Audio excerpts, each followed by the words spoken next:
महाराज की जय। अखंड मंडलाकारं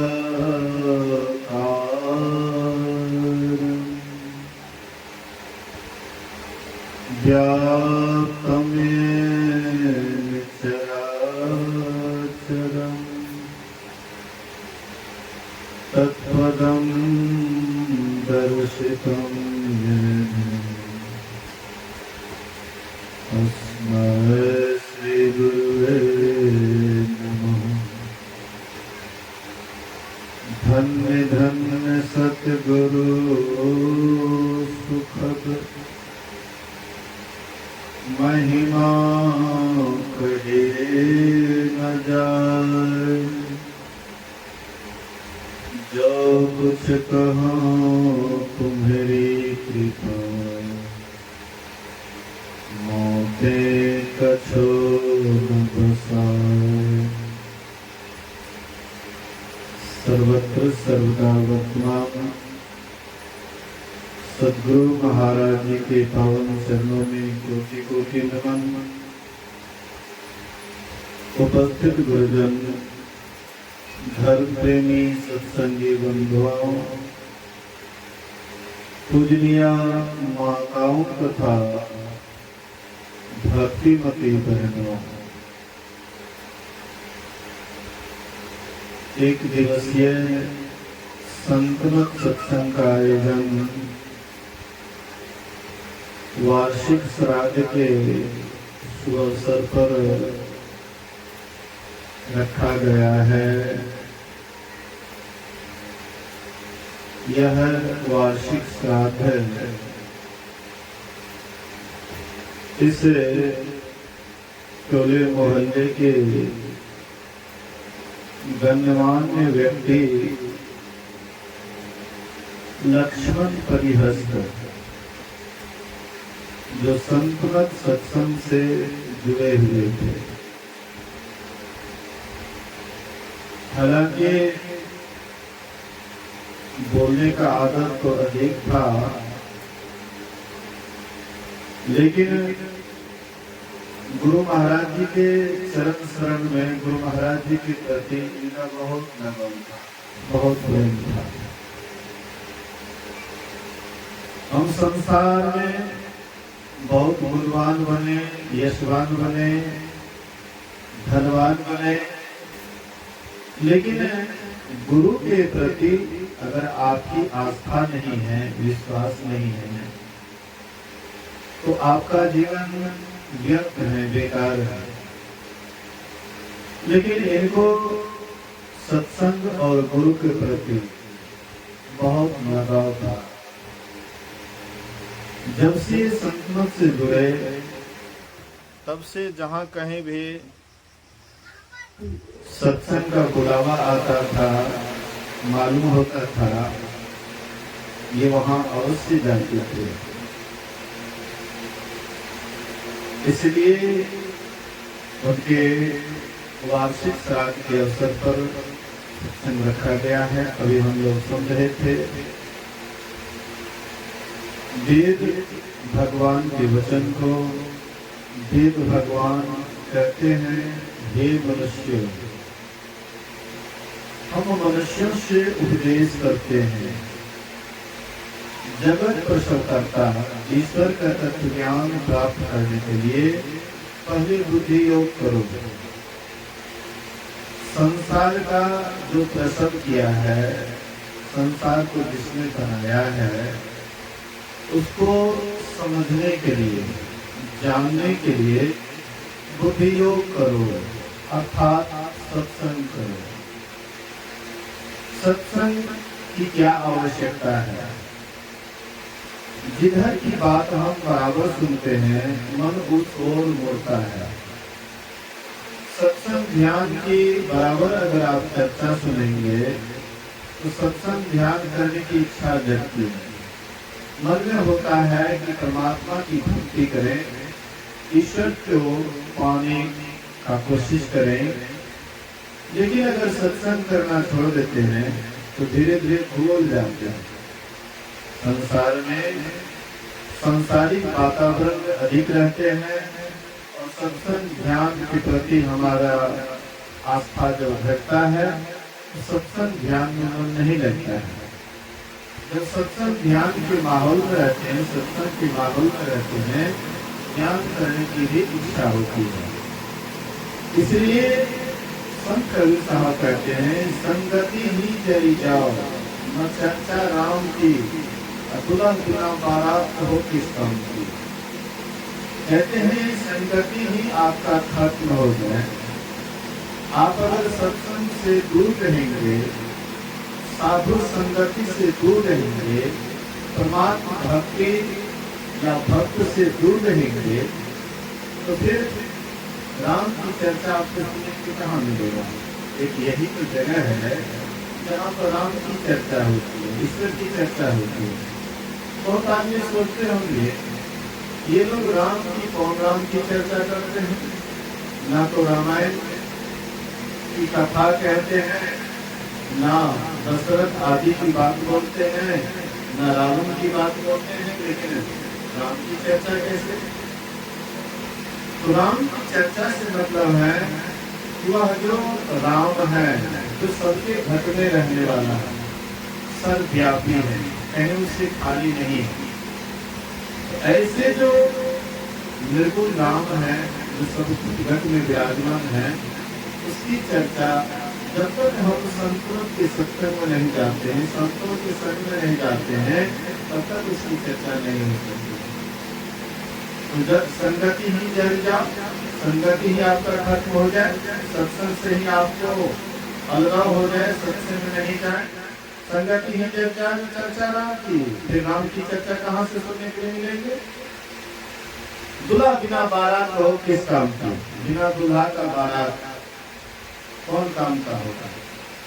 जिस बारात में दूल्हा बाबू नहीं है तो बारात का कितना स्वागत होगा, लोग कितना उसका आदर करेंगे। मतलब बारात का स्वागत दूल्हा बाबू के ही कारण होता है। अगर दूल्हा बाबू ना रहे तो बारात का कोई वैल्यू नहीं। हाँ, ऊपर से जरूर अपमान होता है, मारपीट लगता है, इसलिए दूल्हे की आवश्यकता है। अर्थात ईश्वर भक्त की आवश्यकता है। जो ईश्वर के भक्त हैं, परमात्मा के भक्त हैं, जो ईश्वर भक्ति में अपना जीवन बिता रहे हैं, ऐसे व्यक्ति का जब साथ करते हैं तो हमारा मन ईश्वर भक्ति में लगता है। गुरु नानक देव ऐसे ही सत्संग करते थे। तो सत्संग करते थे, एक छोटा बालक लगभग 5 वर्ष का, जैसे ही सत्संग का शुरुआत होने वाला होता था, वो पहले आकर के आगे में बैठ जाते थे। कोई आए या ना आए उससे कोई मतलब नहीं, लेकिन वह बालक 5 वर्ष का सबसे पहले आकर के आगे में बैठ जाते थे। सत्संग की समाप्ति होती थी, उसके बाद जाते थे।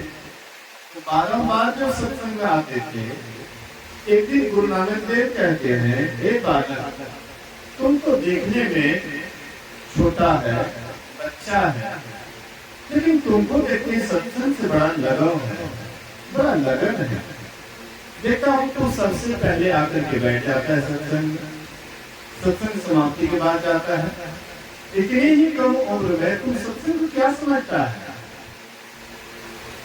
वह बालक कहता है कि बाबा, गुरु महाराज, मेरी माँ भोजन बनाती थी, चूल्हा में भोजन बनाती थी, तो उसमें मोटी लकड़ी भी डालती थी और पतली लकड़ी भी डालती थी। तो जो पतली लकड़ी थी झट से जल जाता था और मोटी लकड़ी देर से जलता था। तो मैंने सोचा कि शायद मैं भी पतली लकड़ी के समान हूँ। जो बड़े हैं, सयाने हैं, बूढ़े हैं, ये देर से मरेंगे और मैं पतली लकड़ी के समान जल्दी मर जाऊंगा, इसलिए मैं सत्संग में बराबर आता हूँ। बोलिए श्री सद्गुरु। गुरु नानक देव कहते हैं कि तुम तो लगते हो 5 वर्ष के बच्चे, लेकिन बात तुम बूढ़े जैसे करते हो। तुम्हारे पास बूढ़े वाला ज्ञान है। मतलब 5 वर्ष का बच्चा था, लेकिन उन्होंने माँ को भोजन बनाते हुए देखे, इससे उनको ज्ञान मिल गया। हम आप बूढ़े हो जाते हैं, बाल पक जाता है, लेकिन फिर भी सत्संग से लगाव नहीं होता है, गुरु से लगाव नहीं होता है। कबीर साहब कहते हैं, जिनकी लगन गुरु से नहीं, जिसको गुरु से लगन नहीं है, गुरु से प्रेम नहीं है, गुरु से स्नेह नहीं है, जिनकी लगन गुरु से नहीं, तेनर कर कुकर्षम जग में उठा जन्म गवाए। कहते हैं वह मनुष्य नहीं है जिनको गुरु से प्रेम नहीं है। तेनर खर कुत्ता गदहा के समान उसका जीवन व्यर्थ जा रहा है, बेकार जा रहा है। हम लोग सोचते हैं कि हम लोग संसार का काम करते हैं, बाल बच्चा का लालन पालन करते हैं, कमाते हैं, खाते हैं, घर बनाते हैं, आदि आदि सब काम संभालते हैं। हम कैसे कुत्ता या गदहा के समान हो गए? तो जितना काम कुत्ता गदहा करता है, उतना ही तो काम हम आप करते हैं। कुत्ता गदहा क्या करता है? खाना, पीना, सो जाना, ये काम तो भी करता है, हम लोग भी इतना ही काम करते हैं। कहते हैं खाना, पीना, सो जाना, ये काम है पशु समाना जी, फिर मनुष्य देह क्यों धारी, हरि भजन करो सुखकारी। कहते हैं इतना ही काम अगर तुम्हारा जीवन बीत रहा है तो तुम में और पशु में कोई अंतर नहीं है। हम आप पशु से श्रेष्ठ कब हैं? जब हम पशु से विशेष काम करें, अर्थात सत्संग ध्यान करें, गुरु से लगन जोड़ें, सत्संग से प्रेम करें। कहते हैं सत्संग से लागी रहो जे भाई, और तेरी बिगड़ी बात बन जाए। जिसको सत्संग से लगन लग जाता है, उसका बिगड़ा हुआ बात बन जाता है। भगवान राम कहते हैं, बड़े भाग पाइए सत्संगा, बिनहि प्रयास होई भव भंगा। कहते हैं बड़े भाग पाइए सत्संगा, बड़े भाग्य से सत्संग मिलता है। बिना ही प्रयास हो ही भव भंगा, बिना ही प्रयास के भव भंग हो जाता है, अर्थात जन्म मरण के चक्र से छूट जाते हैं। ये जन्म मरण का चक्र, बोलिए श्री सद्गुरु महाराज की जय। ये जन्म मरण का चक्र क्या है? जन्म लेना और मरना। अभी हम लोग इस जीवन में हैं, बचपन से लेकर के अभी तक जो जीवन जिए हैं, थोड़ा सा इसको बढ़िया से ढंग से देखेंगे तो हमारे जीवन में सुख भी आया है और दुख भी आया है। सुख का समय सुखद मालूम होता है और दुख का समय दुखदायी मालूम होता है। ना तो सुख अस्थाई रहता है, ना ही दुख अस्थाई रहता है। देखे हैं, सुख भी ठहरता है या दुख भी ठहरता है, दोनों आते जाते रहता है। आपके जीवन में बहुत सुख आया होगा और उनसे आप फिर बिछड़े भी होंगे। आपके जीवन में बहुत दुख आया होगा, उनसे भी आप छूटे होंगे। ये जीवन में जो है सुख और दुख का सिलसिला ऐसे चलते रहता है। महापुरुष कहते हैं कि थोड़ा सोचो समझो, क्या हम आप दुखी होना चाहते हैं? लेकिन दुख बिना बुलाए आता है। दुख एक ऐसा मेहमान है जो बिना बुलाए आता है। हमारे जीवन में दुख भी आता है और सुख भी आता है। इसलिए महापुरुष कहते हैं कि एक सुख ढूंढो ऐसा, जिस सुख के बाद दुख कभी तुम्हारे जीवन में नहीं आएगा। तो हम आप ऐसा सुख भी ढूंढने के काबिल है, हम आप में क्षमता है, वह सुख को भी ढूंढ सकते हैं जो सुख के बाद कभी दुख नहीं होता है। वह सुख कहीं बाहर में नहीं है, वह सुख सबके भीतर में है। हम आपके पास सारी व्यवस्था है। पहले जमाने में लोग एक दिन जब भोजन करते थे तो दूसरे दिन के लिए सोचते थे कि कल क्या करें।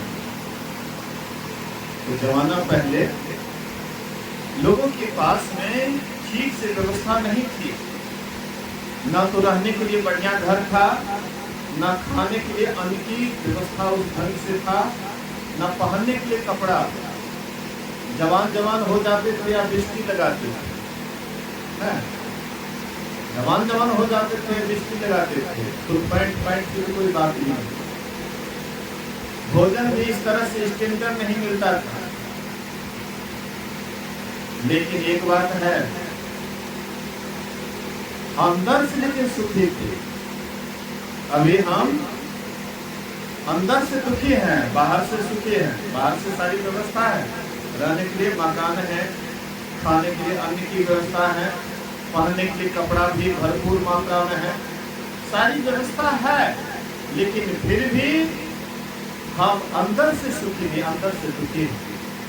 पहले के लोग अंदर से सुखी थे, इतना चिंतित नहीं रहते थे। आज हम कोई काम करते हैं फिर भी उससे संतोष नहीं होता, और आगे सोचते कि और कितना क्या कर ले, कितना विशेष कमा ले, कितना जमा कर ले। आजकल 99 का फेरा लग गया है। पहले के लोगों को 99 का फेरा नहीं लगा हुआ था, जहां भी थे तो अलमस्त थे। लेकिन आज 99 का फेरा प्रायः सबको लगा हुआ है। 99 का फेरा। एक राजा साहब थे, तो राजा साहब का बाल बनाने के लिए एक नाई जाता था 2-4 रोज 5 रोज पर, या रोज रोज उसकी सेवा करने के लिए, मालिश करने के लिए नाई जाता था। नाई लेकिन बड़ा मगन रहता था, थोड़ा सा भी उनके चेहरा पर चिंता टेंशन नहीं लगता था। एकदम गुनगुनाते हुए मस्त से जाते थे, राजा साहब की जो सेवा करना था कर लेते थे, आनंद से आते थे। राजा साहब सोचते थे कि नाई के पास में कोई खास व्यवस्था नहीं है, इसी तरह से मैं इसको तनख्वाह देता हूँ, इससे किसी तरह से इसके परिवार का भरण पोषण होता है। हमारे पास में इतना बड़ा राज्य है, इतना कोष में संपत्ति है, खजाना भरा हुआ है, सारी व्यवस्था है, और फिर भी हम दिन रात चिंतित रहते हैं, टेंशन में रहते हैं कि कैसे होगा, क्या होगा। लेकिन ये नाई बड़ा अलमस्त होकर के रहता है, कोई टेंशन नहीं रहता है। आखिर रहस्य क्या है? तो मंत्री से पूछते हैं, मंत्री क्या बात है इसके खुशहाली का, सुखी होने का क्या रहस्य है? मंत्री कहते, महाराज इनको 99 का फेरा नहीं लगा हुआ, इसीलिए ये बहुत सुखी लगता है। कहते 99 का फेरा क्या होता है जी? कहते महाराज जानना चाहते हैं? बोले कि हाँ जानना चाहते हैं, बल्कि देखना चाहते। कोई बात नहीं, मैं आपको हाँ दिखला दूंगा। कुछ दिनों के बाद वह मंत्री खुदरा 99 रुपया गिन करके, और नाई सोया हुआ था, उनके आंगन में 99 रुपया का थैली रख दी। उनकी पत्नी जगती है, झाड़ू बहारू करने लग जाती है, देखती है पोटली, ले गए पति के पास, गिनते हैं 99 रुपया। बोले कि वाह, लगता है परमात्मा हमारे पर बहुत बड़ा दया कर दिया है। आज तक ऐसी घटना नहीं घटी, 99 रुपया का थैली हमारे आंगन में, परमात्मा बहुत बड़ी कृपालु है। हम आपको भी कहीं पर कोई घर मिल जाता है तो हम लोग कहते हैं परमात्मा बड़े अच्छे हैं, परमात्मा मेरे ऊपर कृपा कर दिए। अरे आपके ऊपर कृपा कर दिए कि क्या कर दिए, आप रहस्य को नहीं समझ पाते। दिन रात आप उसी पैसा के देख रेख में व्यस्त हो जाते, बिजी हो जाते हैं, फिर आपका जीवन सुखी नहीं, दिन रात दुखदाई हो जाता है। तो वे गिनते हैं, कहते 99 रुपया, ओहो 1 रुपया कम है। अगर कहें 100 पूरा हो जाता तो कुछ काम में आ जाता है, इसको 100 पुराना है। अब उसकी पत्नी वे सबके सब लग गए कि 100 पुराना है, तो खाने पीने में कंजूसी, पहनने में कंजूसी, धीरे धीरे उसका जो चेहरा था खिलता हुआ धीरे धीरे मुरझाने लगा। वह गुनगुनाना हट गया। जो राजा साहब के पास जाते थे गुनगुनाते हुए अलमस्त होकर के, राजा साहब धीरे धीरे परिवर्तन होने लगा। कहते हैं कि क्या बात है मंत्री, कौन ऐसी घटना घट गई? पहले देखते थे बड़ा सुंदर चेहरा खिला हुआ, और देख रहे हैं कि बड़े उदास हैं, चेहरा मुरझाया हुआ, चुपचाप आते हैं, ऐसे चले जाते हैं, आखिर कारण क्या है? बोले महाराज हम आपको बोले थे ना, 99 का फेरा नहीं लगा था पहले, लेकिन अब इसको 99 का फेरा लग गया है। अब महाराज इसकी खुशियाली सदा के लिए गायब, इसका आनंद सदा के लिए गायब हो गया, अब ये लौटने वाला नहीं है। तो हम आप भी वही 99 के फेरे में पड़े हुए हैं, इसलिए वह आनंद नहीं आता है, वह चेहरा खुशियाली वाला नहीं दिखाई पड़ता है। महापुरुष कहते हैं कि अगर तुम आनंदित रहना चाहते हो तो ऐसा, महापुरुष नहीं कहते हैं कि तुम कमाओ मत, काम धाम मत करो, निठल्ले बैठ जाओ, ऐसा महापुरुष नहीं कहते हैं।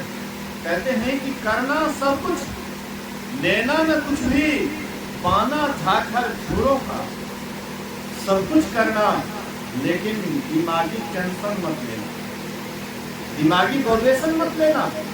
रहना है संसारे में, रहना है परिवार के बीच में, सब काम धाम नहीं करना है, लेकिन दिमागी टेंशन नहीं लेना। यही दिमागी टेंशन, ये कर लेते, वो कर लेते, ऐसे कर लेते, वैसे कर लेते, मकड़ा के समान जाल बिनना प्रारंभ कर देते हैं। बेटा हो गया तो अब बेटा के लिए व्यवस्था करना है, बेटी के लिए ऐसा करना है, ऐसा घर बनाना है, ऐसा ये करना है, ऐसा वो करना है, लेकिन मन में जो जाल बिन रहे हैं कि ऐसा करना वैसा करना है, धीरे धीरे आप उसी जाल में उलझा जाते हैं। मकड़ा क्या करते हैं? जाल बिनते हैं, जाल बिनते बिनते जाल में ही उलझा जाते हैं, उसी में उसका दम टूट जाता है। बस हम लोगों का भी वही हाल होता है। संसार का काम करें, बाल बच्चे का देख रेख करें, पढ़ाई लिखाई कराएं, जो भी करने योग्य काम है करें, लेकिन मन को सबसे अलग करके रखें। हम आपके ही जैसे मेहनत करने वाले बहुत महात्मा हुए, खेती करने वाले, मोहरेली का काम करने वाले, हल चलाने वाले, दुकानदारी करने वाले, लेकिन वे लोग भी ऐसे ही करते थे जैसे हम आप करते हैं, लेकिन वे लोग भीतर से अलग रहते थे। हम लोग उसी में रच पच जाते हैं, जो काम करते हैं उसी में रच पच जाते हैं। हम लोगों को कर्तापन का अहंकार हो जाता है कि हम ही कर रहे हैं, ऐसा नहीं सोचते हैं कि कोई करने वाला है, हमको जैसे कराते वैसे हम करते हैं, ये भाव नहीं आता है। मन में होता हम ही कर रहे हैं, जहां हम वहां आप कम, जहां हम आ जाता है वहां पर आप घट जाते हैं, कम हो जाते हैं। इसीलिए मन में ऐसा विचार मत लाइए कि हम ही कर रहे हैं। एक व्यक्ति था, उसके मन में होता था कि काश अगर मैं परिवार में ना होता, ये परिवार नहीं चल सकता था। सबका भरण पोषण हम ही कर रहे हैं, सबको कमा रहे हैं, खिला रहे हैं। अगर हम नहीं रहते, ये लोगों की व्यवस्था कहां से होती? ये लोग भूखे मर जाते। बोलिए श्री सद्गुरु। उनके मन में ये सब चल रहा था कि हम ही सब कुछ कर रहे हैं। एक दिन एक महात्मा से भेंट हो जाती है, और वे महात्मा जी कहते हैं कि क्या बात है? कहते हैं कि देखिए ऐसी सी बात है, हम परिवार के, हम ही एक ऐसे व्यक्ति हैं, हमारे ही कारण पूरा परिवार का भरण पोषण हो रहा है। काश अगर मैं नहीं होता इस परिवार में तो सबके सब भूखों मर जाते। कहते हैं तुम्हारा ये वहम है, तुम्हारा ये वहम है। ऐसा मत सोचो कि हम नहीं रहेंगे तो परिवार मर जाएगा, भूखा उसको खाने के लिए या पहनने के लिए या रहने के लिए घर नहीं मिलेगा, ये तुम्हारा वहम है। कहते महाराज क्या बात करते हैं? कहते एक काम करो, तुम एकाएक चुपके चाप 12 बजे रात को चुपचाप तुम घर से निकल जाओ, अफवाह फैला देंगे कि फलाने आदमी को बाघ खा लिया, जंगल गया उसको बाघ खा लिया। अब फिर देखो तुम्हारे यहाँ कैसी व्यवस्था होती है। तो ये अचानक 12 बजे रात को निकल गए छिप करके, लोगों को पता नहीं लगा, बाद में अफवाह हो गया फलाने आदमी जो था उसको बाघ खा गया जंगल में। उस गांव के जो अमीर आदमी थे सोचते आहा बड़ा दयनीय परिवार का हो गया है, दया आ जाती है, अन्न का पूरा मतलब जो है भर दिया उनसे, कपड़ा की व्यवस्था कर दी। बेटी शादी करने वाली थी, एक सेठ क्या किए तो बेटी का शादी करवाई। एक सेठ सोचा कि लड़का है, नादान है, कोई देख रेख करने वाला नहीं है, चलो हम इसको नौकरी पर रख देते हैं, बढ़िया तनख्वाह देने लगे। मतलब उससे भी खूब बढ़िया व्यवस्था हो गया। ये जो था पहले कमा करके खिला रहा था, इनसे भी अच्छी व्यवस्था हो गई। 1 महीने के बाद वह छिप करके आता है, दरवाजा खटखटाता है, पत्नी से कहते दरवाजा खोलो, हम है, बोले कि प्रेत आ गया है, इसको निकालो घर से निकालो। कहते अरे तुम हमको पहचानती नहीं है, हम फलाने आदमी। बोले कि छोड़िए आपको बाघ खा गया, भूत हो गए, निकलिए नहीं तो हम लोगों को जीना मुश्किल हो जाएगा। अरे आपसे बढ़िया व्यवस्था हम लोगों का भी हो रहा है, जाइए, आपकी आवश्यकता नहीं है, हम आपको नहीं पहचानते। नए खोले घर। अंत में वह महात्मा जी के पास गए और महात्मा जी को कहते बाबा अब आप ही के शरण में है, हमको रख लीजिए। बाबा बोले कि अब यहीं पर रह जाओ, संन्यास ले लो, ध्यान भजन करो। कहने का मतलब है हम लोगों के मन में होता है कि हम ही कर रहे हैं, कोई करने वाला और है। हम लोग तो एक माध्यम है, हम लोग एक माध्यम है कि हम ही करने वाले हैं, लेकिन हम कुछ नहीं करने वाले। हमसे क्या होगा, हम क्या कर सकते हैं? हम आपको कुछ भी शक्ति मिलती है तो कहीं ऊपर से शक्ति देने वाला है। ये हम कहने वाला कौन है? अहंकार। अहंकार से कुछ होता नहीं है, लेकिन जिनसे होता है वो कभी कहते नहीं है कि हम करते हैं। जीवात्मा से ही सब काम होता है, आत्मा से ही काम सब होता है, लेकिन आत्मा कभी भी उनके अंदर कर्तापन का भाव नहीं आता है, लेकिन अहंकार मैंपन का भाव अहंकार में आता है। यही अहंकार ही सभी दुखों का जड़ है। संत महात्मा कहते इसी को मिटाने के लिए, इसी को अपने बस में करने के लिए सत्संग की आवश्यकता है। इसलिए सत्संग में सबको जाना चाहिए, सत्संग सबको सुनना चाहिए। सत्संग सुनने से आप महान हो जाते हैं। बहुतों के मन में होता है कि महात्मा जी कम उम्र के हैं, वे ऊपर में बैठेंगे, हम अधिक उम्र के हैं नीचे में बैठेंगे। तो ऊपर में बैठने वाले कोई बड़ा नहीं होता है, नीचे में बैठने वाले कोई छोटा नहीं होता है। कर्म से ही कोई बड़ा या छोटा होता है। इसीलिए हम जहां हैं, जिस स्थिति में हैं, उस स्थिति में अगर रह करके सत्संग से हमको प्रेम करना है, हमको गुरु से प्रेम करना है। अगर इस तरह से सत्संग और गुरु से प्रेम रखेंगे, दिन प्रतिदिन हमारी उन्नति होगी, हम आगे बढ़ेंगे। आगे कब बढ़ेंगे? संसारिक लाभ होगा। हम लोग जब सत्संग ध्यान करने लग जाते हैं और कितने के बेटा को नौकरी मिलने लग जाता है, कहते हैं हाँ आप सत्संग का फल मिल रहा है। लेकिन हम आप कभी नहीं ये नहीं देखते हैं कि हम जो साधना करते हैं, ध्यान करते हैं, उसमें प्रगति होती है या नहीं होती है। आंतरिक प्रगति होने लगे तब समझिए लाभ हो रहा है, और आंतरिक प्रगति अगर नहीं हो रही है तो समझिए असली लाभ से आप वंचित हैं। नकली लाभ के पीछे सब आदमी दौड़ते हैं। लोगों के मन में होता है हम सत्संग ध्यान करते हैं तो इसका फल कहाँ मिलता है? तो फल में क्या आप खोजते हैं? सांसारिक लाभ। सांसारिक लाभ कब तक रहता है? जब तक आपका शरीर है तब तक सांसारिक लाभ है। शरीर छूट जाएगा तो सांसारिक लाभ क्या आपके साथ जाएंगे? कुछ भी आपके साथ जाने वाला नहीं है। लेकिन जो साथ जाएगा, जो लाभ साथ जाएगा, उसके लिए हम थोड़ा सा भी कभी प्रयत्न नहीं करते। हमारे साथ में सत्संग, ज्ञान, आंतरिक साधना जो करेंगे उसमें जो प्रगति होगी, यही असली आंतरिक लाभ है। इसलिए संत महात्मा कहते हैं अंदर चलिए, अपने भीतर में चलिए। अपने अंदर में चलने के लिए क्या करना पड़ेगा? अपने अंदर में चलने के लिए आंतरिक साधन करना पड़ेगा। हम लोग जब ध्यान करते हैं तो ध्यान करने वाले को एक नाम का जप, एक रूप का ध्यान करना पड़ता है। शुरुआत में जो भजन भेदी हैं उनको पता है एक नाम का जप और एक रूप का ध्यान करना पड़ता है। जब एक नाम का जप, एक रूप का ध्यान करते हैं, धीरे धीरे जब आपका मन लगने लग जाता है, तब आप भीतर के अंधकार से प्रकाश की ओर जाते हैं।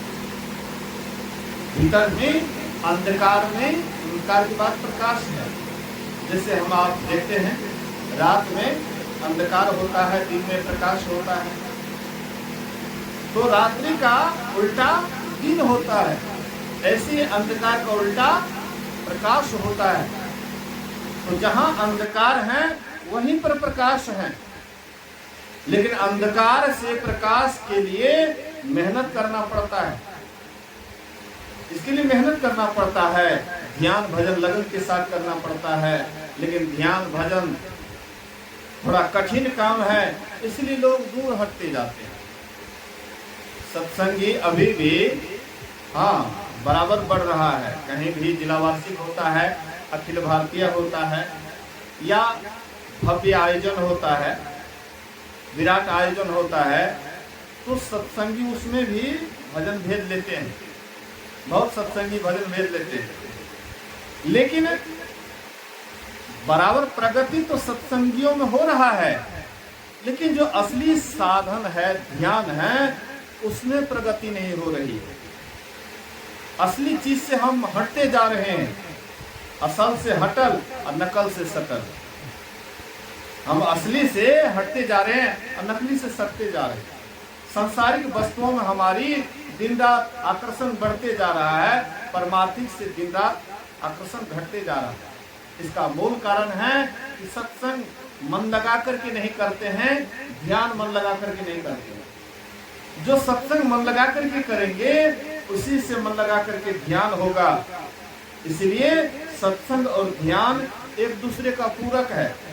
इसलिए गुरु महाराज कहते हैं ना, सत्संग नित और ध्यान नित, रहिए करत संलग्न हो, व्यभिचार चोरी नशा हिंसा झूठ तजना चाहिए।